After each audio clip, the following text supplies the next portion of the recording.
왕이신 주님을 찬양합시다. 찬양하세, 찬양하세, 찬양하세. 왕의 소리 높여 찬양 드리세. 찬양받기에, 찬양받기에 한가하신 주.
오늘 본문은 다윗의 시편입니다. 이 시편이 매우 굉장히 사실은 파격적인 내용을 담고 있는데요. 왜 그런가 하면 오늘 이 본문을 보시면 여호와께서 내 주에게 말씀하시기를, 5절을 보시면 주의 오른쪽에 계신 주께서, 이런 두 명의 주를 고백하는 내용이 계속 나옵니다. 이것이 왜 파격적인 내용인가 하면 이 구약 이스라엘의 신앙은 유일신 관여를 가지고 있죠.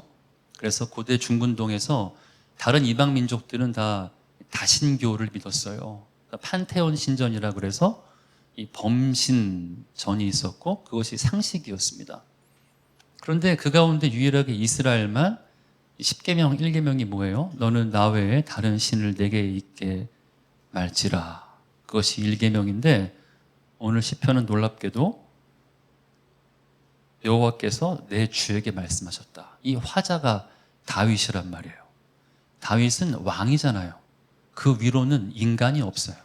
근데 다윗이 지금 주라고 두 분을 고백했단 말이에요. 이거는 굉장히 파격적이고 논란이 있을 만한 시편이에요.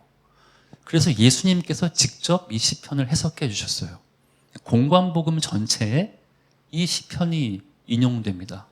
서신서에서도 마찬가지고요. 예수님께서 마태복음 22장에 직접 이 시편을 해석하시기를 그때 다윗이 성령으로 말미암아 그리스도를 주라칭했다라고 풀이해 주셨어요.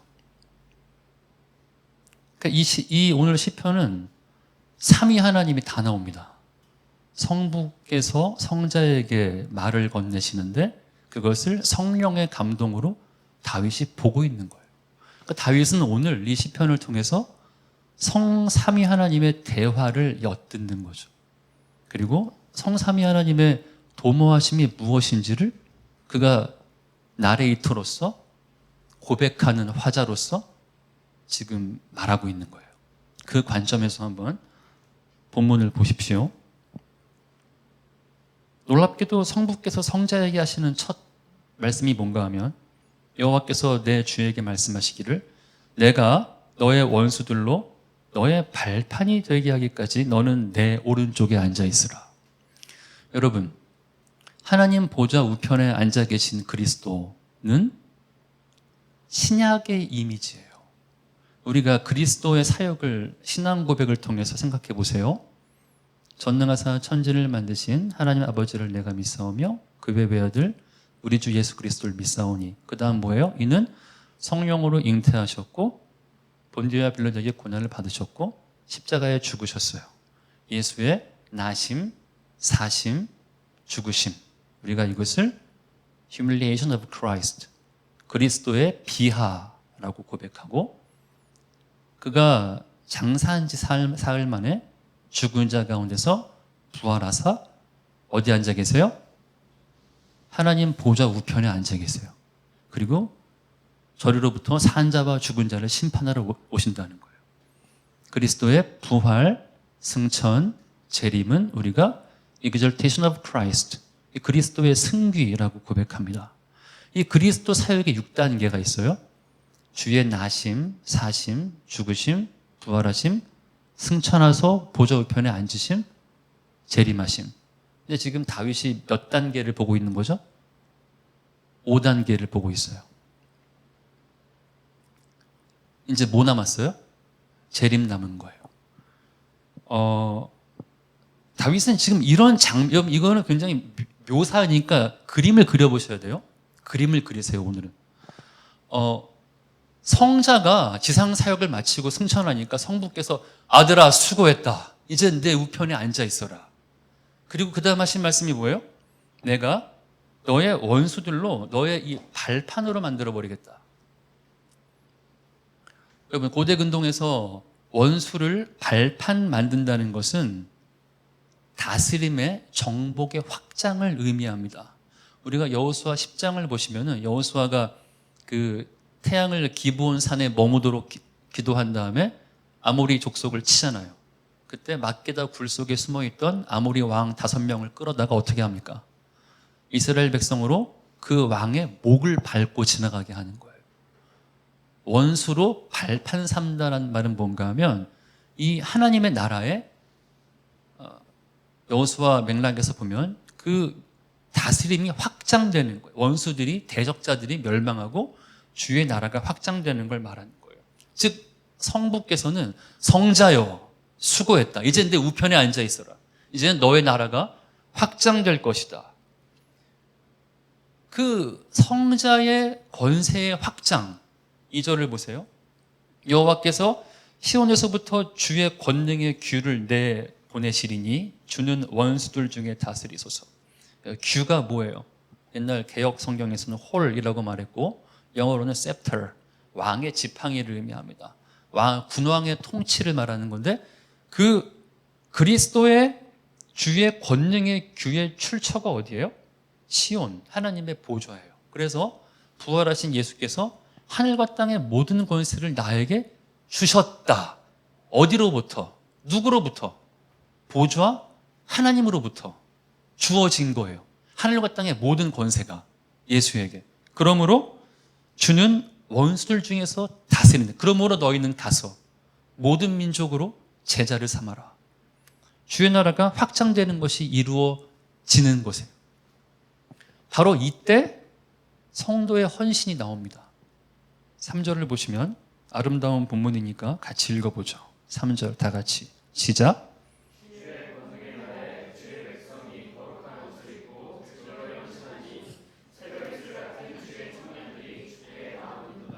아멘.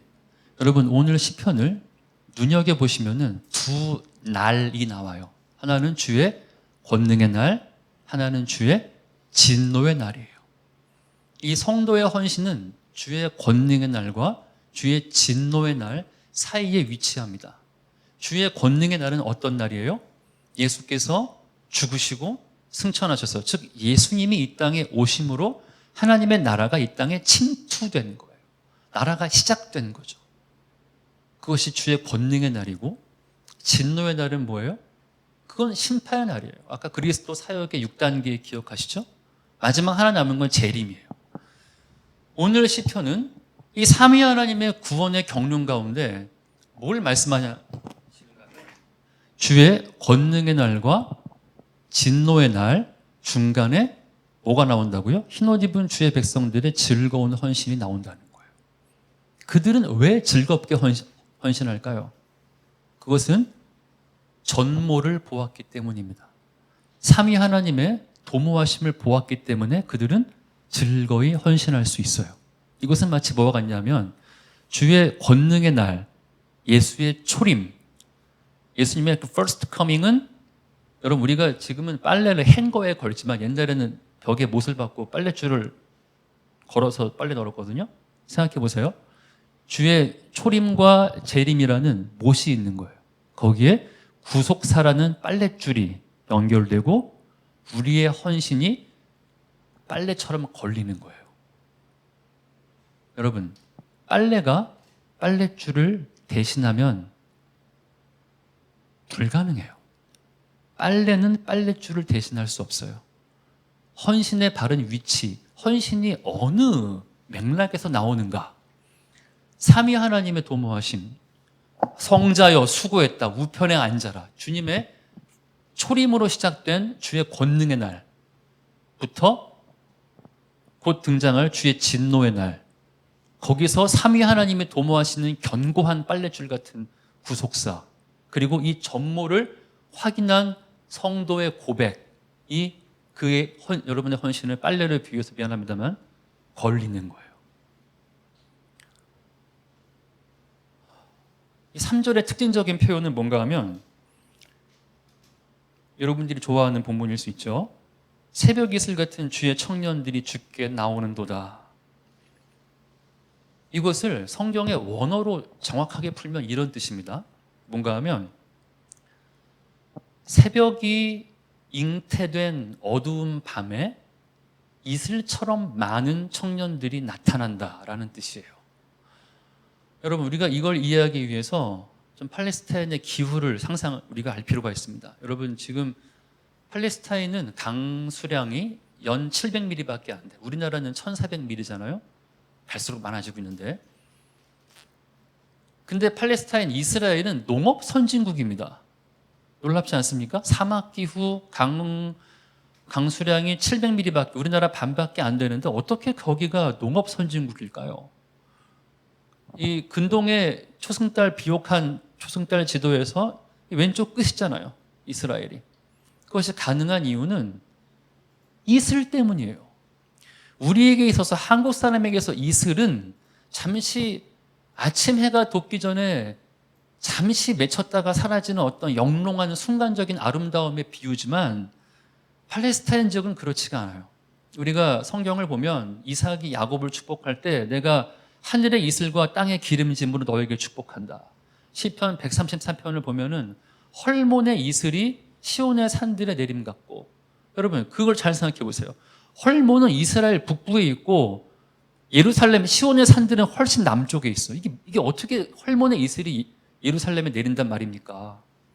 비밀이 뭔가 하면 여러분 이스라엘은 매일 기적이 일어나요. 이스라엘은 건조한 사막 기후예요. 밤이 되면 춥고 건조합니다. 율법에 겉옷을 저당 잡힌 사람은 밤에 줘야 돼요. 추워서 못 자기 때문에. 그것이 춥고 혹독한 건조한 밤이 깊어지는데 어느 한순간 이슬점에 도달하는 순간 거짓말처럼 모든 바위, 땅, 흙, 나뭇잎에 갑자기 흥건한 이슬이 만들어지기 시작하는데, 특히 헐몬의 이슬의 뜻이 뭔가 하면, 헐몬은 만년설이 있는 산이에요. 만년설에 있는 이슬이 내려서 갈릴리 바다를 만들어요. 팔레스타인에서 이슬의 상징은 바다예요. 갈릴리 바다를 만들고, 갈릴리 바다가 요단강에 마르지 않는 원천이 돼서 그것이 기온 시내까지 만들어서 시온을 먹이는 거예요. 이슬의 의미를 알겠어요? 이 본문이 뭔가 하면, 정확히 말하자면 새벽이 잉태된 자궁이라는 뜻이에요. 새벽이 잉태된 깜깜한 밤에, 새벽에 아직 잉태되어 있을 때 하나님 나라의 전모, 그의 권능의 날과 진노의 날의 전모를 본 젊은이들이 갑자기 거짓말처럼 없다가 생겨나는 이슬들처럼 온 천지에 생겨난다는 거예요. 그래서 그들이 바다를 만든다는 거예요. 주의 백성들이 헌신을 했어요. 이때 삼위께서는 뭘 하실까요?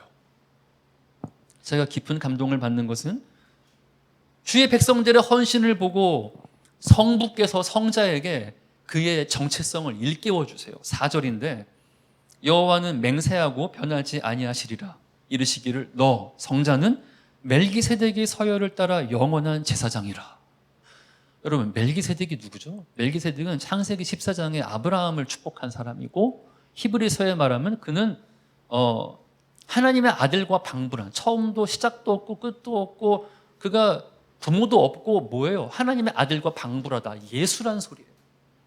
예수는 멜기세덱의 형상으로 아브라함 때부터 중보자로 존재하세요. 우리가 하나님 백성이 하나님의 도모하심을 보고 헌신할 때 성부께서는 성자에게 너는 영원한 중보자다라고 말씀하시네요. 이 말이 뭔가 하면, 히브리서가 이렇게 말합니다. 우리에게 있는 대제사장은 우리의 연약함을 체휼하지 아니하시는 이가 아니요, 강한 긍정이에요. 우리에게 있는 대제사장은 우리의 연약함을 강하게 체휼한다는 분이에요. 체휼이 뭐예요? 체휼은 헬라어로 숨파데사인데, 함께, 파데오, 고통하다라는 뜻이에요. 함께 고통하다. 그래서 영어의 sympathize가 숨파데사에서 온 말인데, 함께 고통한다는 말은 뭔가 하면, 여러분과 제가 신경과 신경이 연결되어서 내가 딱 맞으면 여러분이 똑같이 아 하는 거예요. 이게 숨파데사의 체휼의 뜻이에요. 우리에게 있는 제사장, 중보자는 우리의 연약함을 체휼하지 아니하시는 자가 아니요, 강하게 우리와 똑같이 느끼시는데 모든 일에 한결같이 우리와 시험을 받는 분이시되 죄는 없으신지라. 왜? 우리의 연약함을 담당하시기 위해서. 그러므로 우리가 긍휼하심을 받고 때를 따라 돕는 은혜를 얻기 위해 은혜의 보좌 앞에 담대히 나아갈 것이라. 우리에게 중보자가 있다는 것은 그분께서 어떤 분인가 하면, 그분이 보좌 우편에서 안락 의자에 쉬시는 게 아니라 성부께서 그를 깨우신다는 거예요. 중보자잖아. 그러면 뭔가 하면, 헌신한 주의 백성들의, 우리가 주께 헌신했다고 우리 인생이 자동문처럼 열리는 게 아니잖아요. 곡괭이 이제 삽질해야 되잖아요. 그때 성자께서 우리의 중보자, 우리 연약함, 쓰러짐, 심지어 죄악, 이런 것들을 정확하게 체휼하시는데, 죄는 없는 그분이 연약함을 담당하시면서, 그러므로 주의 보좌가 우리에게는 심판의 보좌가 아니라 긍휼의 보좌고, 때를 따라 돕는, 다시 한번, 때를 따라 돕는 보좌 앞에 담대히 나아가는 사람이 우리가 될 수 있다는 거예요.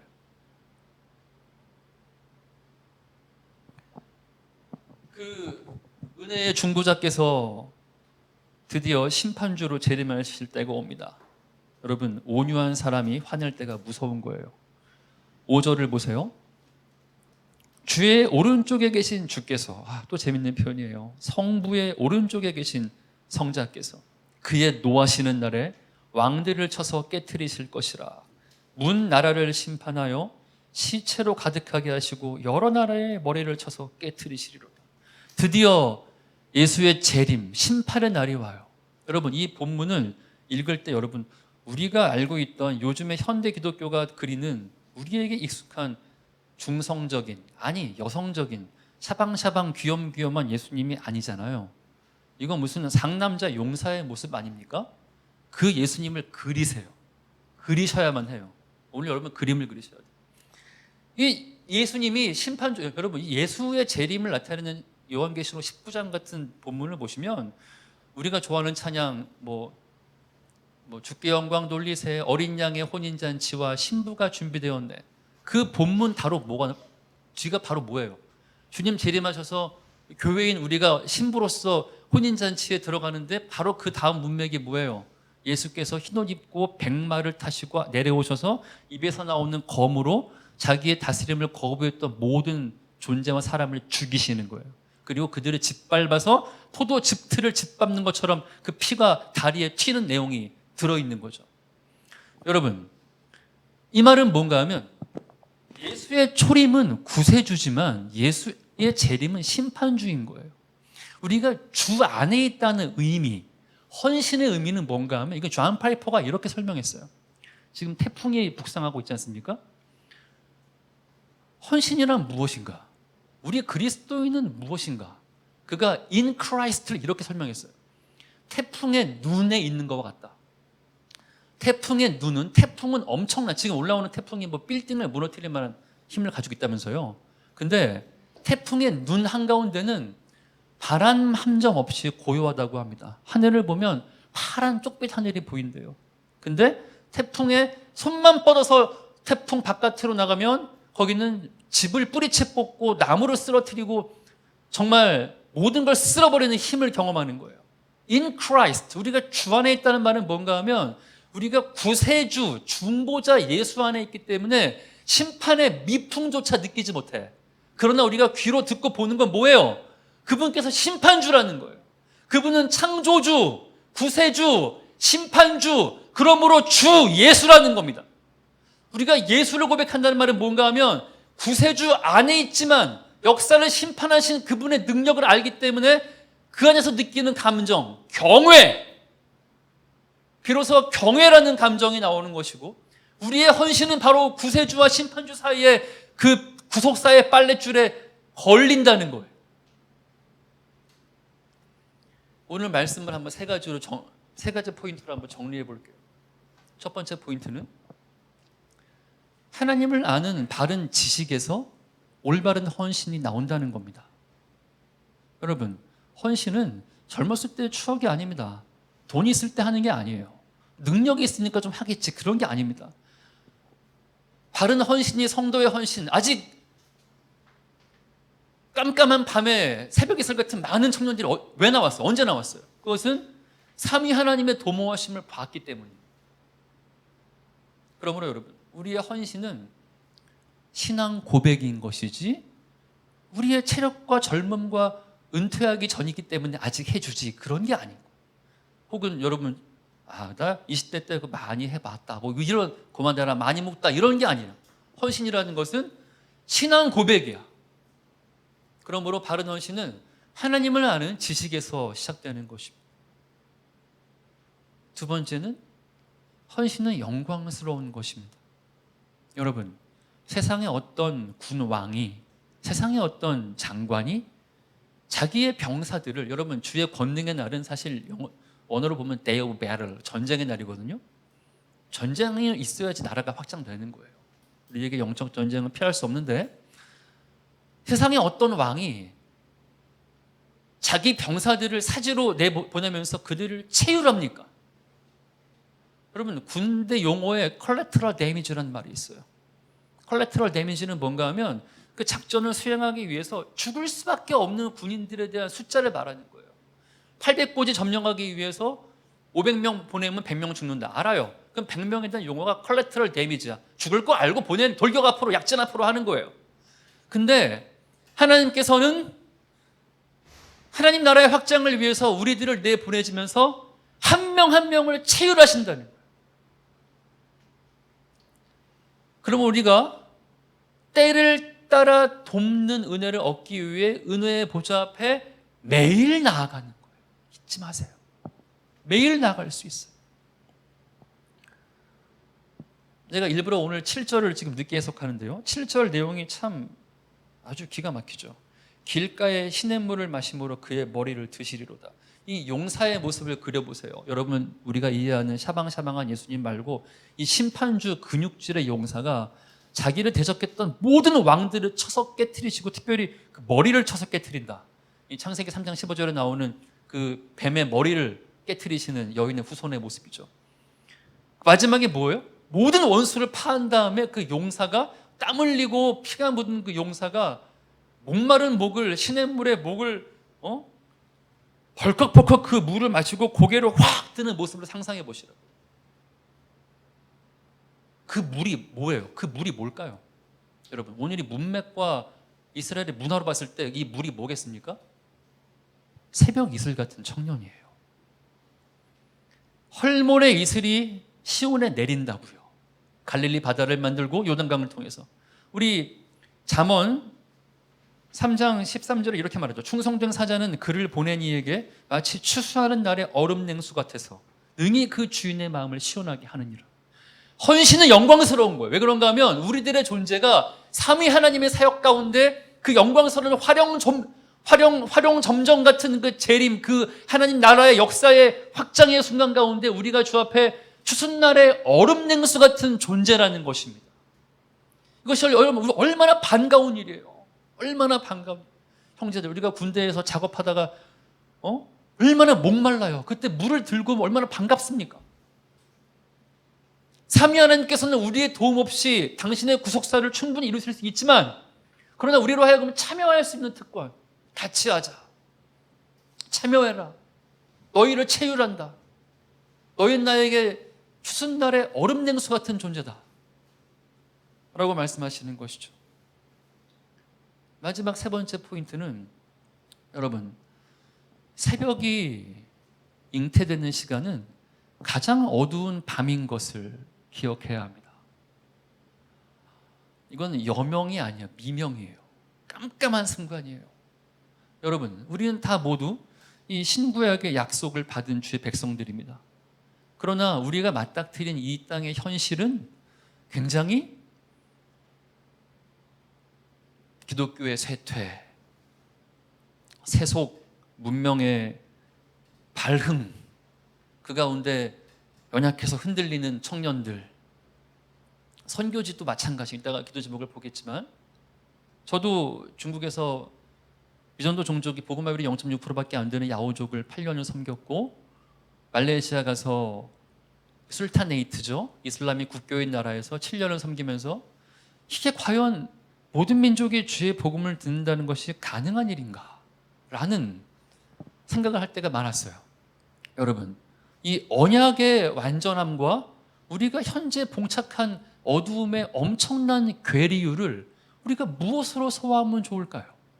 그것은 의에 줄이고 목마른 마음으로 소화해야 되는 거예요. 우리가 연기하면 안 돼요. 교회에서는 교회 연기, 세상에서는 세상 연기, 그게 아니라 애통하는 마음, 가난한 마음, 의에 줄이고 목마른 마음으로 우리가 엄청난 괴리율을 소화해야 되는 거예요. 그래서 느헤미야처럼 그 엄청난 괴리를 가운데 그가 금식하며 기도하며 그곳을 막아섰던 것처럼 우리가 그러한 존재로 서는 것이죠.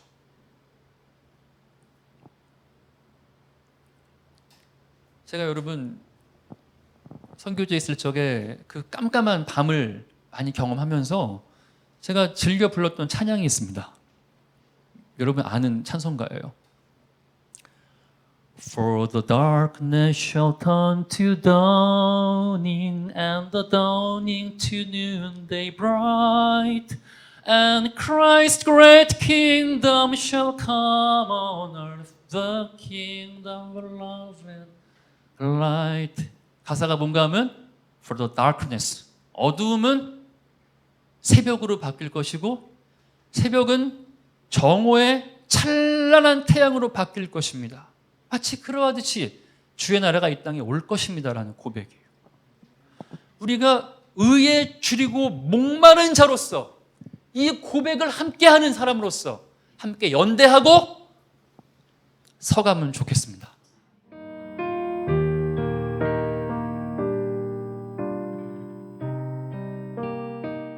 열방교회 기도 책자를 보시면서 기도하겠습니다. 첫 번째는 한국 사회의 외로움과 고립감, 또 한국 사회뿐 아니라 전 세계 가운데 사실은 이런 외로움과 고립감은 전 세계적인 재난과 같다는 생각을 많이 하게 됩니다. 한국인 중에 55%가 평소 일상에서 외로움을 느낀다고 대답했고요. 특히 2030 세대 미혼들에게 더 이러한 현상들이 나타나고 1인 가구에서는 외로움의 체감이 더 높다고 합니다. 2021년 코로나가 가장 심했을 때 사회적 고립도도 최고로 달했고요. 국민 3명 중 1명은 사회적 고립 상태에 놓여 있다는 통계가 있습니다. 외로움은 현대사회가 직면하고 있는 또 다른 아주 큰 재난이 되고 있습니다. 영국은 4년 전에 세계 최초로 고독부라는 것을 신설했고요. 뒤이어 다른 국가들도 유사한 부서들이 만들어지고 있습니다. 현대인의 외로움의 특징은 비교의식에 있는데 상대적 열등감, 패배감이 자신을 위축시키고 심해지면 다른 이들과 관계를 기피하게 만들고, 반면에 현대인들은 이 외로움을 해소하는 방법은 TV 보기나 SNS 활동이 가장 일반적인데 이것들로는 외로움을 잠시 잊게 해줄 뿐 관계 속에서 외로움을 근본적으로 해결해 주지 못하는 그런 상황입니다. 이런 상황 속에서 교회는 어떤 교회가 되어야 하겠습니까? 우리 함께 기도할 때 이 시대 한국교회와 세계교회가 사회로부터 상처받고 소외된 사람들을 보듬어 그들에게 참된 자유와 연합을 경험하게 하는 참된 공동체가 되도록 기도합시다. 교회와 성도들이 과도한 욕망을 절제하는 그러한 영성을 갖도록 복음 안에 온전한 정체성이 회복되고 이 세대 사람들의 외로움을 공감하고 지지해 줄 수 있는 그런 사랑의 안식처가 되는 공간과 공동체가 될 수 있도록 한국교회와 세계교회를 위해서 함께 기도하겠습니다. 하나님, 이 시대 저희 가운데 아버지 하나님이시여, 아버지 하나님, 자연재난과 같은 아버지 현대 사회의 큰 재난, 아버지 고립과 외로움과 아버지 하나님 관계의 단절됨과 아버지 하나님 그 관계의 단절됨을 아버지 하나님이시여 더 뛰어넘을 수 없는 사회의 현실과 아버지 그 구조들과 아버지 하나님 거기 있습니다. 저희가 중동의 기독교 공동체를 위해서 기도하겠습니다. 중동의 한 나라가 아니라 중동이라는 전체 한 대륙을 위해서 기도하겠습니다. 중동은 수년 전부터 기독교인들의 탈출이 진행되고 있습니다. 1910년에 중동의 기독교 비율은 14%였지만 현재는 4% 이하로 감소했습니다. 기독교 학자들은 중동에서 기독교 공동체가 완전히 소멸할 것이라는 그런 어두운 전망도 내놓고 있습니다. 정치적 내전, 급진 이슬람 무장단체들의 핍박과 그로 인한 살해와 또 탈출 러쉬, 이런 것들이 기독교 인구의 감소의 주된 원인이 되고 있습니다. 시리아 같은 경우는 아람어를 쓰는 유일한 기독교 공동체의 감소로 아람어 자체가 사라질 위기에 놓여 있기도 하다고 합니다. 반면 중동 국가들 중 유일하게 기독교 인구가 급격히 높아지는 두 나라는 사우디아라비아와 아랍에미레이트인데, 증가 원인은 핍박받는 중동 기독교인의 어떤 유입이 아니라, 그리고 그 지역의 회심이 아니라 아시아에서 건너온 아시아 기독교인들의 증가라고 합니다.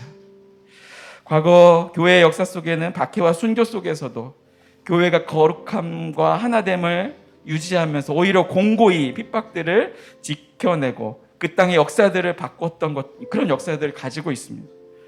중동의 기독교인들, 형제 자매들이 환난과 핍박 중에도 신앙을 견고히 지킬 수 있도록 저희가 기도합시다. 그들이 견고히 그 땅 가운데서 신앙을 지킬 수 있도록. 저는 사실 이 기도 제목을 적으면서도 제 마음 가운데 내가 이렇게 기도해도 됩니까 주님, 이런 마음이 들지만 우리를 채울하시는 아버지 하나님께서 그들과 함께 하심으로 그들이 그 땅 가운데 핍박과 환난 중에도 하나님을 견고히 붙잡고 자신의 신앙을 지킬 수 있도록 우리가 기도해야 되겠습니다.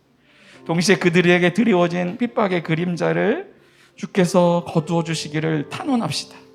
역사의 주관자이신 하나님께서 중동 지역의 영적인 부흥을 다시 일으켜 주시도록 우리 함께 기도하겠습니다. 함께 기도합시다. 하나님, 이 시간 중동의 기독교 공동체를 하나님의 손에 올려드리고 아버지 하나님이시여, 중동에 아버지 하나님 계속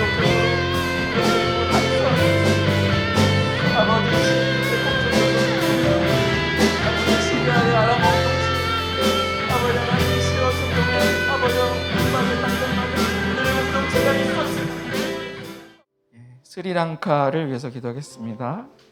7월에 새로운 총리가 의회 투표로 당선이 되었지만 국민들이 원하지 않는 전임 대통령의 이런 라인에서 이렇게 대통령이 됐기 때문에 국민들은 원하지 않는다고 합니다.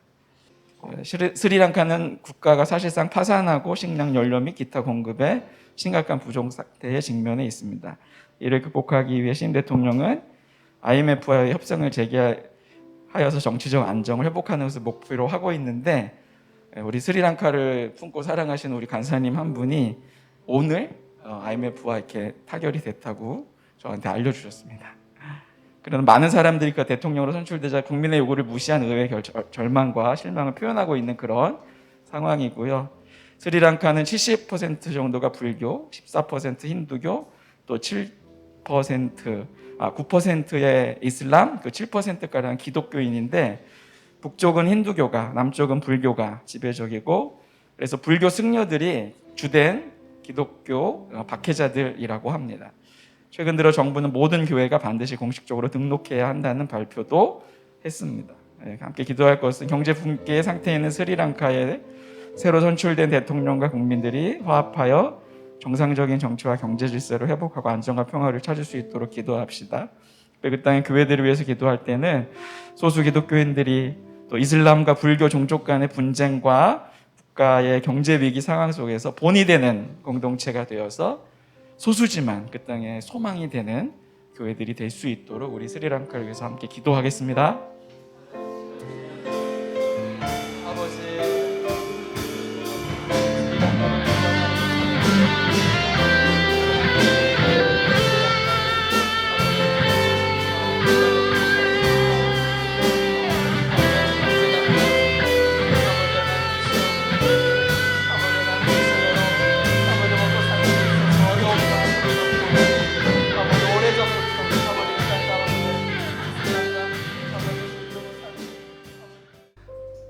매달 저희가 핍박 지수 상위 랭킹 국가부터 이렇게 계속 기도해 오고 있습니다. 오늘은 핍박 지수 7위인 나이지리아입니다.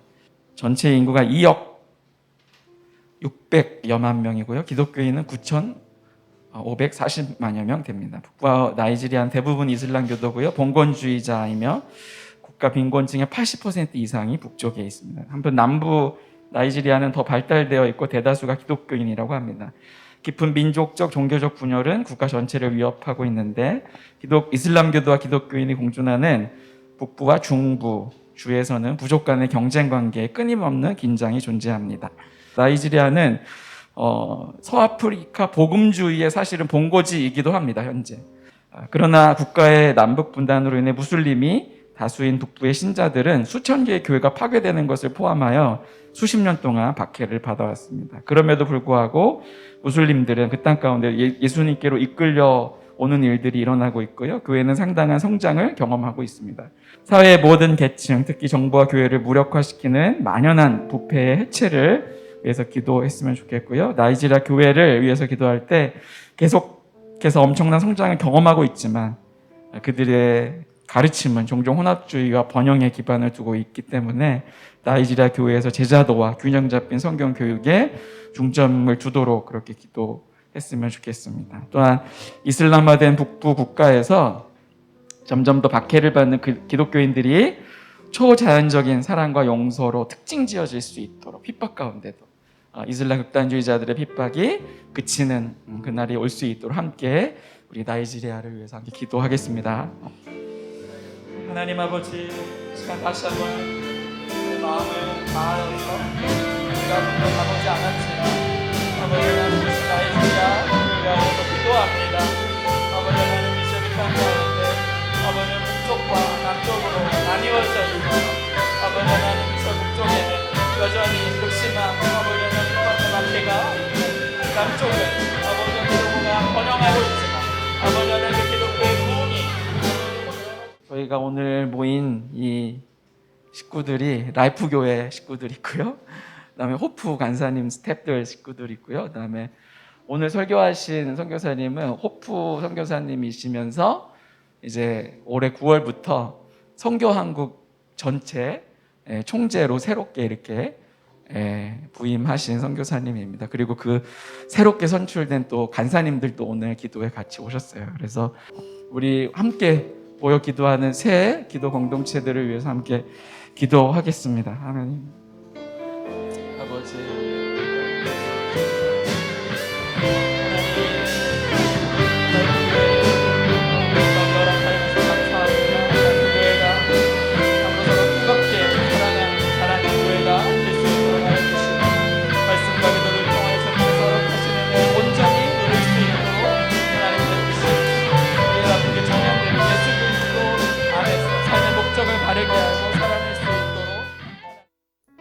안녕하세요. 저희는 태국 콩켄에서 태국과 라오스를 섬기고 있는 비피터 바카이디 요셉 요한 진리 가족입니다.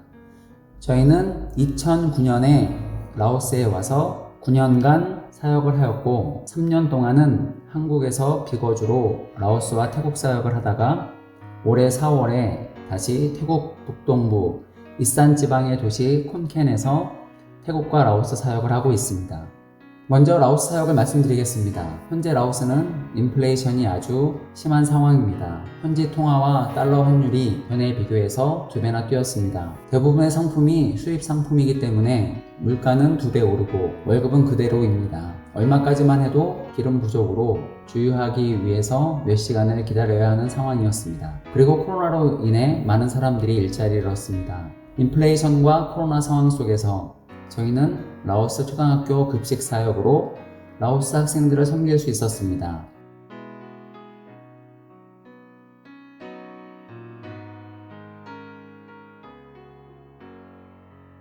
저희는 한국에 있지만 그동안 라오스에서 관계하고 있었던 친구들을 통해서 이 일을 시작할 수 있게 되었습니다.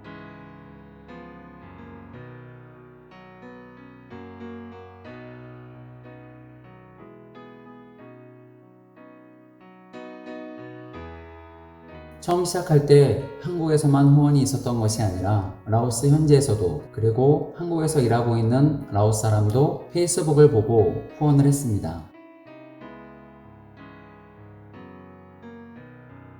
매주 수요일 점심을 학생들에게 제공하고 식사 후에는 자원봉사자들과 즐거운 프로그램으로 유익한 시간을 보냈습니다.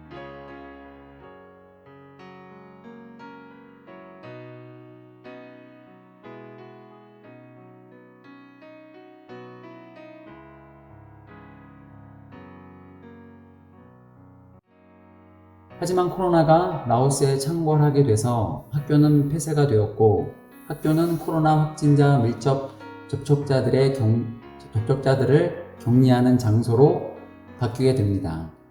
라오스에서는 국가가 아닌 마을 공동체에서 밀접 접촉자 관리와 지원을 하는 상황이었습니다.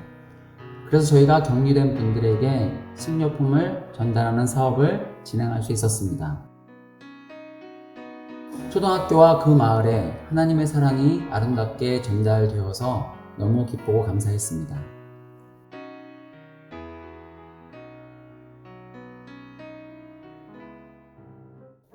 그리고 라오스 국립대학교 한국어과 학생들과 온라인으로 한국어 수업을 할 수 있었습니다. 온라인으로 많은 학생들을 가르치다가 현재는 시험을 통해서 성실하게 열심히 공부하는 학생들을 선발해서 가르치고 있습니다. 서로 신뢰가 쌓이고 관계를 통해 주님의 사랑이 전해지도록 그리고 앞으로 저희가 라오스를 방문하거나 학생들이 태국에 와서 함께 교제하는 계획이 잘 진행되도록 기도 부탁드립니다. 이젠 태국 사역을 소개하겠습니다. 태국에서는 콘켄 대학교 KKT, 콘켄 코리아 투게더라는 동아리 사역을 2018년에 시작하게 되었습니다. KKT는 한국어와 한국 문화를 배우고 한국 대학생들과 문화교류와 한국 여행을 목적으로 세워진 동아리입니다. 코로나 전에는 매주 모임을 하고 태국을 방문한 한국 대학생들과 문화교류 캠프도 하고 한국 여행도 할 수 있었습니다. 코로나로 온라인 사역을 하다가 현재는 3기 학생들을 모집해서 사역을 진행하고 있습니다. 현재 12명의 학생을 4그룹으로 나눠서 매주 1시간 30분씩 대면으로 수업하고 있습니다. 학생들과의 만남을 통해 서로 신뢰가 쌓이고 관계를 통해 주님의 사랑이 전해지도록, 그리고 앞으로 한국 대학생들과의 문화교류와 한국 여행 계획이 잘 진행되도록 기도해 주세요. 작년 2월에 온라인으로 한국어 말하기 대회를 개최했습니다.